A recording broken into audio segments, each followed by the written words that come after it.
ପ୍ରବାହିତ ହୋଇଥାଏ ଏବଂ ଏହି ରୋଷଶାଳାକୁ ଯୋଗାଇବା ପାଇଁ ଗୋଟି କୂପ ଅଛି। ଗୋଟେ ହେଲା ଗଙ୍ଗା, ଗୋଟେ ହେଲା ଯମୁନା।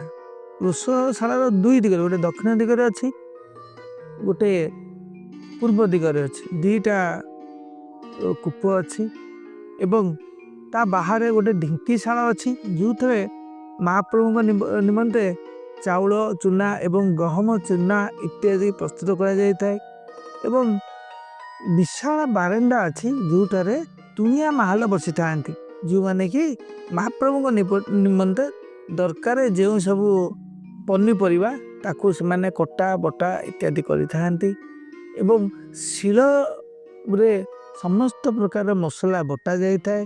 ଶିଳ କହିଲେ, ଆମର ମସଲା କହିଲେ ଯେ କେବଳ ଶାସ୍ତିକ ମସଲା, ଯେମିତି ବଡ଼ ଅଳେଇଚ, ଲବଙ୍ଗ, ଡାଲଚିନି, ଜିରା, ସୋରିଷ, ପାନ